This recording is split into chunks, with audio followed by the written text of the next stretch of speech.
Hey everybody, it's my 55-gallon Gourami tank, and I just fed this tank some crumbled up, freeze-dried krill.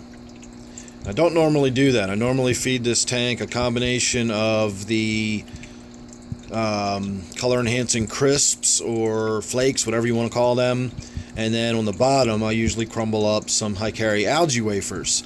But tonight, in the bottom, I put some sinking shrimp pellets just to put some higher protein, meatier food down on the bottom.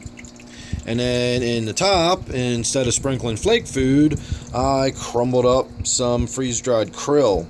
So it's still basically the same texture and consistency. You know, all these little fish can nibble away at it, but it's shrimp instead of pellets. Shrimp instead of flakes.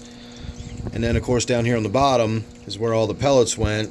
And I was kind of hoping we would see my striped Raphael come out. He's made quite a few appearances over the last several days, but you can kind of see his little nose sticking out right there. And maybe as I speak, he'll come on out and we'll get to see a little bit of him.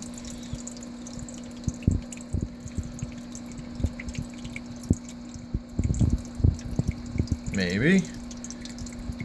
I have to rename him Jabba. He can barely waddle anymore. Don't let that waddling around like that fool you, though, because when he wants to swim, he's powerful, he's graceful, and he's fast. For some reason, though, I don't know if it's just an energy conserving technique or what, but a lot of times that fish will satisfy itself by just sort of waddling around on the bottom like that, almost using its belly and pectoral fins to get around rather than actually swimming. You'll see it sort of get wedged between a rock and the glass in the tank, and instead of just sort of swimming up and over, it'll almost sort of wriggle and crawl its way past.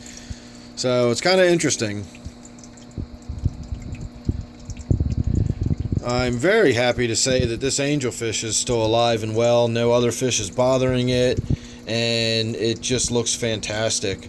Now, in my experience, one of the things I've noticed about angelfish is that the more elaborate the finnage, the smaller the actual body of the fish will be.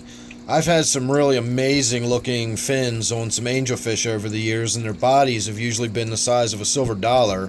And then I've had ones like we've got here in my 29 miscellaneous, we'll have a look at real quick, who's just your more or less standard angelfish, nothing really elaborate, but has a very large, thick body. And of course this one down here is going to contradict me all the way around by being fairly small and having short fins.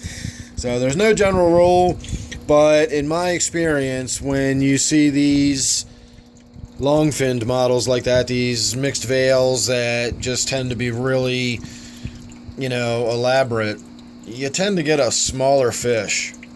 So that's fine with me. I'm not trying to find the record size angelfish. I just like the beautiful ones, and that certainly is one, and it goes in here great with my gouramis. I'm just tickled pink that they get along so well. I really thought that I was going to have issues. I'm having more issues between the larger gourami chasing the smaller one around than I am anything else. The other gouramis that I've put in here, let's see, here's one of them. That's the female.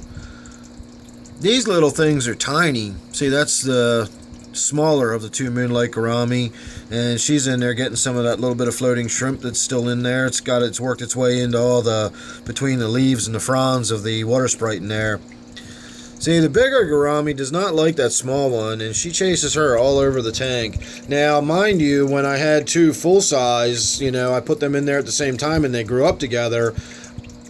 She chased the other one around the tank like that too. The other one died not that long ago, within the last year, and I guess she's maybe 4. And the new one we've got in there is just a few months old. I replaced that. I haven't seen a Moonlight Gourami in quite a while, so when I saw them in the store not too long ago, I did bring one home. And unfortunately, we're seeing a little bit of that aggression. Nothing I'm worried about. It just means we're not ever going to see them really swimming around together in the tank. At best, they'll be near each other for a little bit, and then the big one will chase the smaller one back down to the other end of the tank, and that'll be that. So the pearl gouramis seem to be doing okay and getting along all right. I've only got the 2 of them. I did try to buy more, but that's where those little honey gouramis came from. I mistakenly got these little honey gouramis instead of the pearl gouramis. But that's okay because I'm really enjoying them. I don't see the male. This is the little female right here. It's very drab, not a lot of color going on. And then somewhere in the tank is the male, which is actually starting to color up nicely and get this beautiful sort of reddish color, and then has a really dark, pronounced stripe down the length of its anal fin. And they're usually near the surface, and they're usually sort of swimming in and out of the leaves. I guess they feel secure up there. So I don't know where he is, but somewhere in there is that little male. And so I'm going to go ahead and wrap that up and call it good. And we'll say that was another successful feeding video. So make sure you're subscribed. That way you won't miss anything I got coming up. You never know what it's going to be. I always got something going on down here. I'm always shooting stuff off the top of my head. So if you're subscribed, you won't miss any of it. So thanks for watching this one. Don't forget it's my Gourami tank. Hope you enjoyed it. And I'll see you real soon in the next one.